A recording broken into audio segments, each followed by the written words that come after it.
right, here we go. This 5 o'clock hour, winding down until up until about 6 o'clock. Paul's top five around the corner. High school football tonight, 7 o'clock. Midway Mansfield here at Panther Stadium. Pregame at 7. Also on 106.7 FM, the Eagles. Sam Bradshaw, S11, breaks everything down, the X's and O's. Sam, is this going to be a turf war similar to Oklahoma State or Oklahoma and West Virginia? Same kind of style of game in your opinion? Thanks for having me on. And for the third year in a row, I think this is going to come down to a defensive battle between these teams. I think, much like we saw last year, both defensive lines should be having a bit of an advantage over the opposing offensive line. And from there, it's how well does the quarterback play and how do turnovers break. Sam, last week they could not get the ball going on the ground, save for a couple big pops by Abram Smith. Is the offensive line maybe getting exposed playing better teams, or what do you think was going on last week? Well, I think first and foremost, Jim Knowles and Oklahoma State had a great game plan. So I do think the level of competition is better, but at the same time, the level of competition was the exact same between the two halves against Iowa State. So it's not purely just talent. They were also doing some things you didn't adjust to very well. And what Oklahoma State was doing, they were putting basically everybody within 10 yards of the line of scrimmage. They were aggressively blitzing. They were aggressively playing man. They were aggressively doing a lot of different things in terms of their alignments. They had a few drives there where they had double A's and double C's, 2 guys in A gaps, 2 guys in C gaps to really mess with the double teams that the wide zone has. They put their linebackers at different depths. They did a number of things, but at the same time, you've got to be able to adjust. And there were some times where Bohannon needed to let it rip. They had some shallow crossing routes that he was late on and he got sacked on the play. They had a couple other things happening. He played pretty well. I mean, he protected the ball, but you could see him being a little cautious because he wasn't quite sure of how to handle it the first time he's been out there. And, the bullets are whizzing past you, and it's a little different seeing it on film versus being out there. And the first time he and this offensive line under the scheme have seen an opponent that good that is going to be that aggressive in terms of what schemes they're throwing at you. So, Sam, now there's a little bit of a blueprint on Baylor. How do they contend with teams that now know how to kind of attack them? Well, I don't know if it's necessarily a long-term blueprint.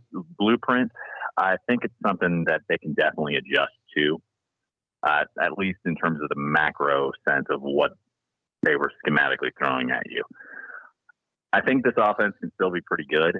They've got to be able to do enough to get them out of that look.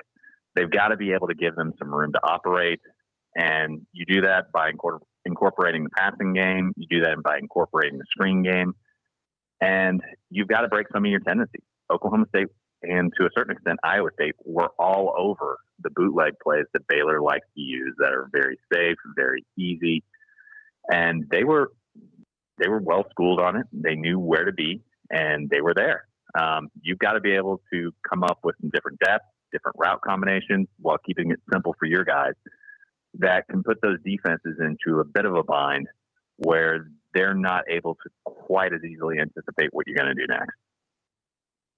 Sam Bradshaw with us, Sikkim 365 Radio. Baylor, West Virginia tomorrow at 11 o'clock. We saw a lot of Drew Estrada, a lot of him, but we saw nothing as far as R.J. Sneed, and then Ebner was, of course, just completely bottled up. Is there some things they can try to do to get them off early?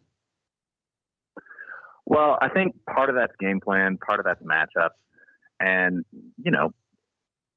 when you're committing false starts, when you're getting tackled for loss, when they're bringing safeties and corners on blitzes, and you're in third and down yardage and it's long, you're really trying to hunt for better matchups.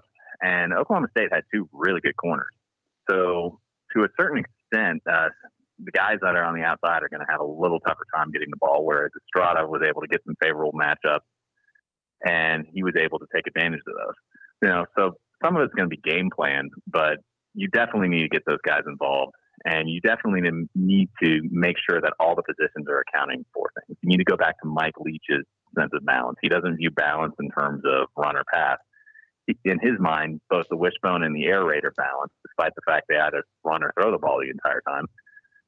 He defines balance as all your offensive players are forcing the defense to account for the entire field and getting the ball. You need to get back to a little bit of that. You need to design plays to make sure that if somebody's not necessarily getting the ball, they're having to account for him in a way that opens somebody else up. And the base scheme is solid, but you've got 6 quarters worth of film of people making some pretty good adjustments to you. You need to come loaded for bear with some counters, or else you're going to see nothing but what you've seen recently. And they're going to keep doing it till you find an answer to it.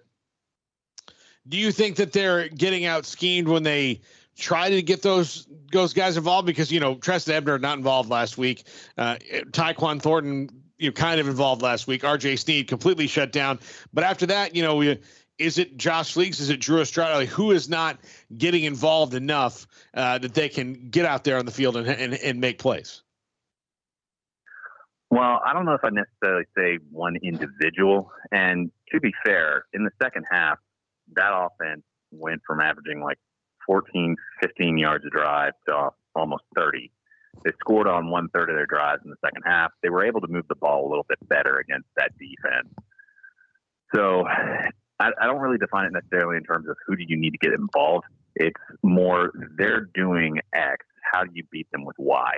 So in this case, if they're really playing tight coverage and they've got everybody within 10 yards of the line of scrimmage and they're blitzing, how can you use your quick passing game? How can you use some max protect? How can you use things like that in order to get the matchups you want and take advantage and get the ball out of Gary's hands so that while they're being aggressive, you can get those guys in the open field? Because the last thing any of these defensive coordinators want is a guy like Josh Fleeks or a guy like Treston Ebner in the open field. Sam, what do you think of the challenge or lack thereof in some cases the West Virginia offense has for Baylor? I mean, Jared Dagey can be a very up and down player. Letty Brown, Big 12 all first team last year. Not having that type of a year this year. Not all on him either. The offensive line's got some holes. I mean, what are your thoughts on this West Virginia offense and the challenge they might pose? Well, this West Virginia team is very similar to the one you saw last fall. And, I mean, Letty Brown is still the outstanding back he was last year.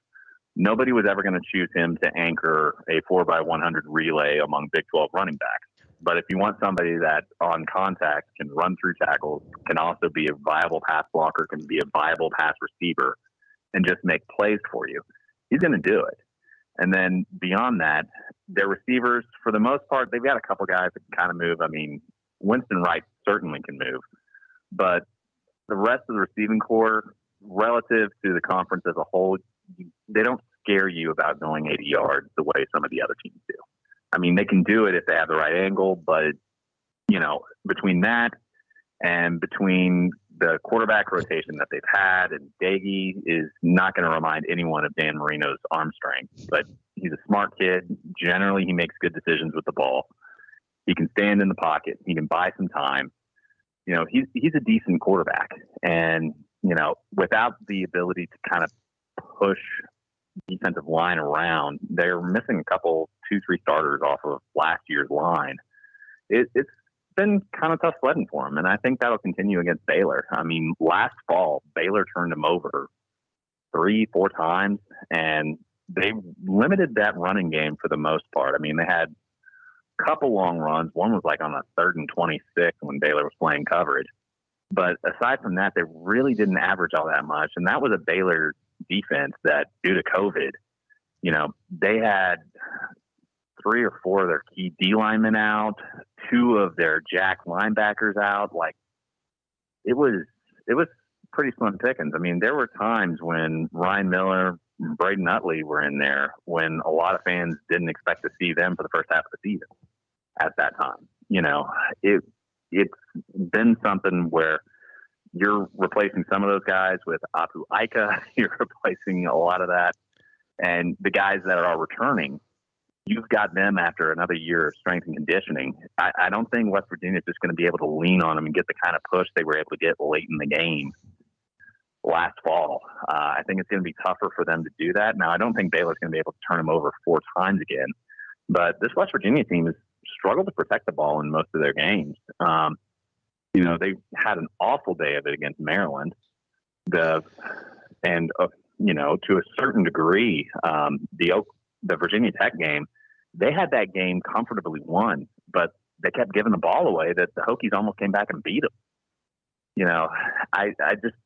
I think Baylor's defense is going to make it tough on them. I think they'll get a couple key turnovers. I do think Baylor gets back on the winning side this week. I think West Virginia is a good team, and Neil Brown's doing a great job of long-term turning around. But I just don't think they're quite there yet, and I think Baylor's going to get them this weekend.